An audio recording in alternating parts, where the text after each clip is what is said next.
Bienvenue sur le podcast Alchimie du bien-être où nous explorons ensemble les ressources de notre terre afin de contribuer à notre bien-être. En utilisant différentes méthodes pour évoluer dans notre vie vers un mieux-être plus naturel et plus aligné avec les forces de la nature. Je suis Célia, formée à différentes pratiques de thérapie naturelle. Je suis là pour vous guider sur la voie de votre bien-être. Bonjour à tous et bienvenue dans ce 5e épisode du podcast Alchimie du bien-être. Dans cet épisode, nous allons voir comment choisir ces pierres de lithothérapie. Choisir une pierre n'est pas forcément chose facile, surtout quand nous sommes devant la multitude de pierres qui existent. Ici, je vais vous proposer quelques pistes afin de vous aider à choisir vos pierres. Pour vous guider, je vais partir sur 4 motifs principaux d'achat. Bien sûr, nous ne parlerons pas d'achat de pierres pour faire une collection, ce qui n'a rien à voir. Donc, nous allons nous baser sur les 4 motifs d'achat principaux, donc le besoin spécifique, la couleur, la pierre de signe ou de naissance et bien sûr l'attirance. Commençons avec le besoin spécifique. Généralement, lorsqu'on souhaite acquérir une pierre, c'est pour un but précis, soulager une douleur physique, apaiser des émotions ou tout simplement se détendre. Nous choisissons une pierre en fonction de nos besoins. Cependant, il est important de faire des recherches sur les différentes pierres qui peuvent nous aider ou de consulter un lithothérapeute pour être sûr de faire le bon choix. Mais il est aussi également important de faire attention lors du choix de la pierre. Souvent, nous avons tendance à opter pour une pierre recommandée par tout le monde, celle qui est la plus reconnue pour résoudre un problème donné. Or, cela ne garantit pas que cette pierre fonctionnera pour vous. En effet, si vous n'êtes pas attiré par cette pierre, ou si elle ne vous plaît pas, elle ne produira pas forcément les effets escomptés. Déjà, les pierres n'ont pas exactement les mêmes effets sur tout le monde, mais dans ces cas-là, il sera préférable de choisir une pierre peut-être moins connue pour ses vertus, pour les vertus qu'il vous faudrait, mais qui vous plaira, car vous aurez une attirance naturelle pour elle, ce qui créera un lien unique et puissant entre vous et la pierre. Et c'est grâce à ce lien qu'elle va vous aider au quotidien, notamment pour les besoins que vous lui avez demandés. Vous pouvez aussi tout simplement choisir une pierre en fonction de sa couleur, car chaque couleur a une vibration spécifique et émet une énergie, ce qui en fait un très bon indicateur de l'objectif recherché. Par exemple, si vous souhaitez apporter une touche de calme et de sérénité dans votre maison, optez pour des couleurs douces telles que du bleu clair ou du vert pastel. D'autre part, si vous cherchez à stimuler votre créativité, des couleurs plus vives et plus lumineuses comme l'orange ou le jaune pourront vous aider. Ce principe est tiré de la chromothérapie qui peut être utilisée au quotidien rien qu'avec les couleurs qu'on l'on porte en guise de vêtements.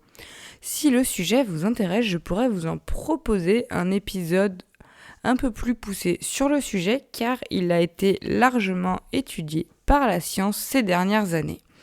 En effet, la chromothérapie est une approche thérapeutique qui utilise les couleurs pour influencer l'humeur et la santé. C'est un élément qui a généralement un impact sur notre achat, car instinctivement, nous allons nous tourner vers une couleur qui nous plaît beaucoup. Prendre en compte la signification des couleurs peut donc être un atout précieux lors de la décision d'achat.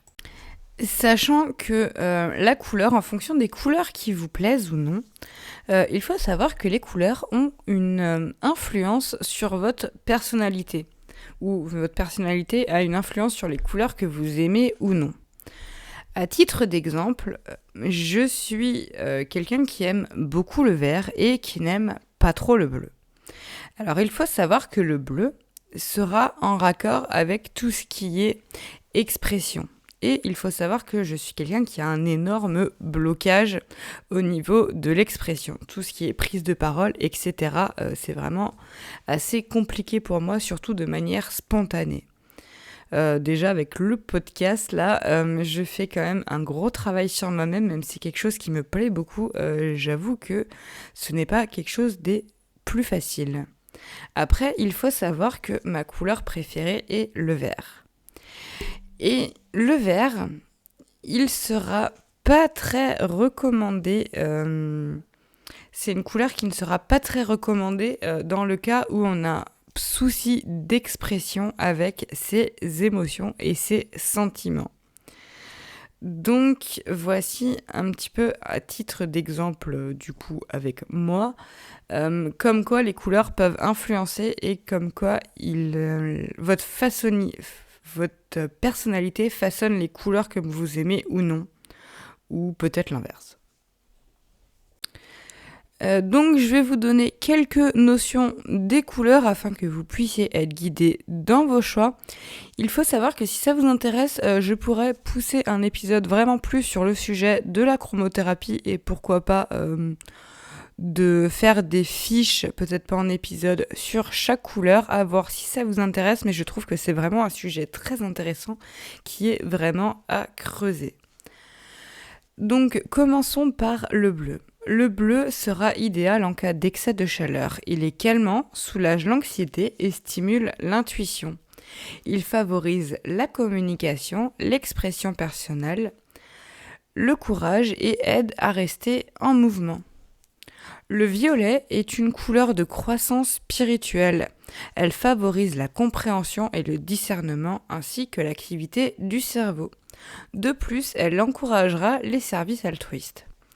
Le vert apporte la paix, la tranquillité et l'envie de vivre. Il harmonise et libère de la colère. Il apporte la force de régénération et de guérison.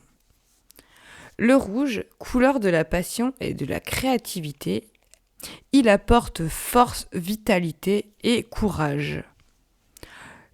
Le jaune, couleur très réconfortante qui rend optimiste, il renforce le sentiment de bonheur et réduit l'anxiété.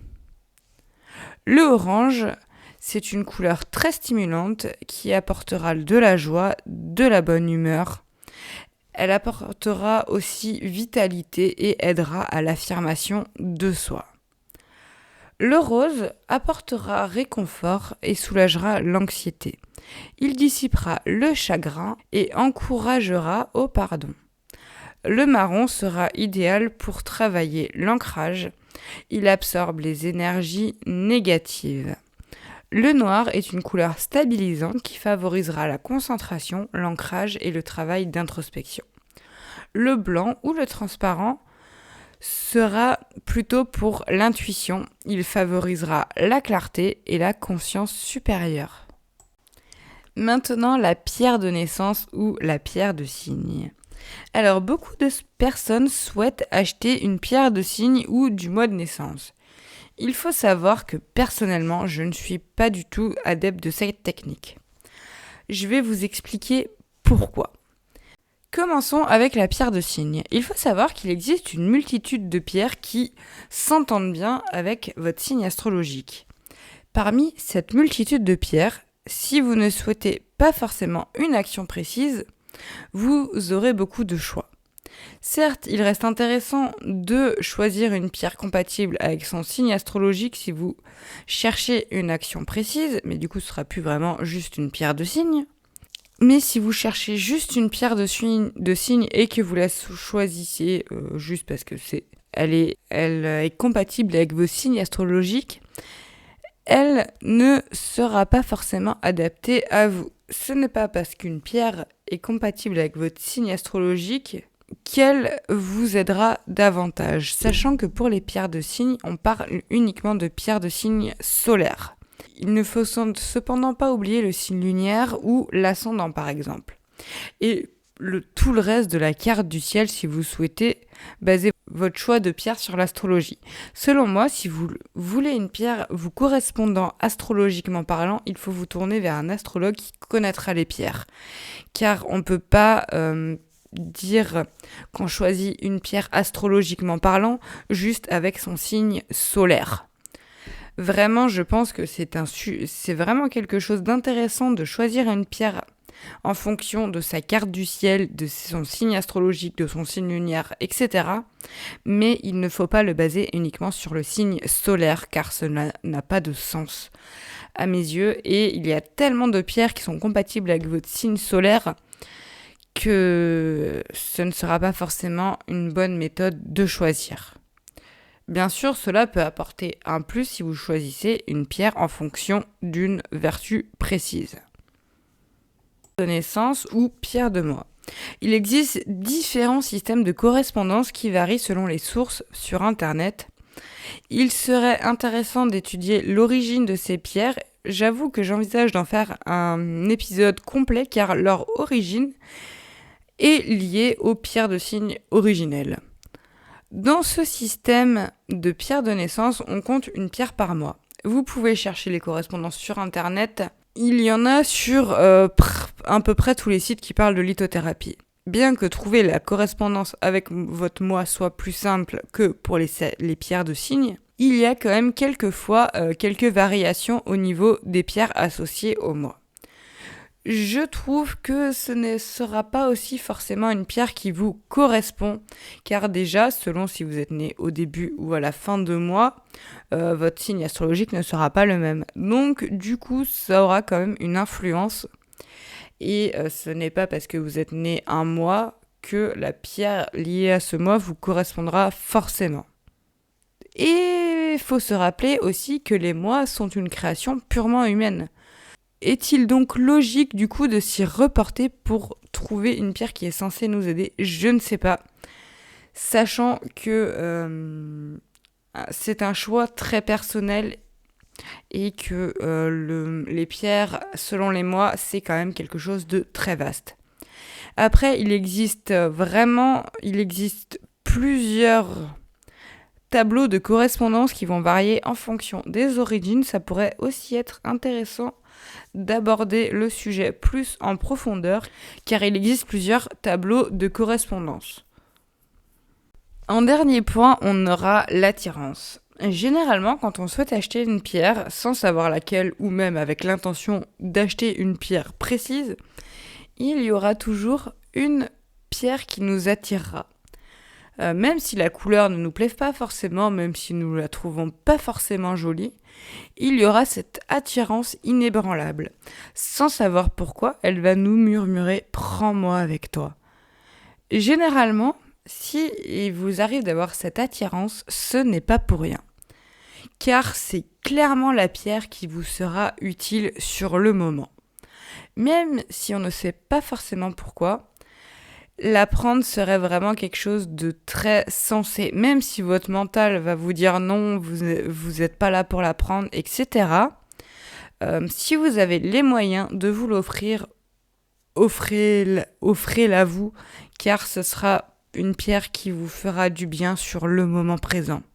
Peut-être vous ne saurez pas pourquoi, mais je pense que le découvrir fait aussi partie du jeu. Et cela pourra vous aider peut-être à vous débloquer sur certaines choses. Bien sûr, si vous n'avez pas les moyens, réfléchissez avant et choisissez la pierre, si cette pierre ou la pierre que vous avez décidé d'acheter de base serait le mieux. Mais à titre personnel, je vous dirais quand même de pencher pour celle qui vous attire. Voilà donc les quelques pistes que je voulais vous proposer pour choisir vos pierres. J'espère que ces méthodes vous aideront dans vos choix. Mais n'oubliez pas, le plus important, c'est d'écouter votre intuition et non l'avis des autres dans les choix des pierres pour vous-même.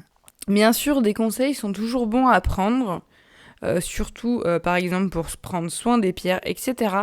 Mais je pense que vous-même, vous êtes le plus apte à savoir ce qui est bon pour vous, surtout quand vous écoutez ce qui vient de votre cœur et votre intuition. Merci pour votre écoute. Si cet épisode vous a plu, n'hésitez pas à le partager autour de vous ou à laisser une note sur votre plateforme d'écoute. Vous pouvez retrouver la retranscription de l'épisode sur le site soinaturel.com. Le lien est dans les notes de l'épisode. Et moi, je vous dis à bientôt pour un prochain épisode. Prenez soin de vous.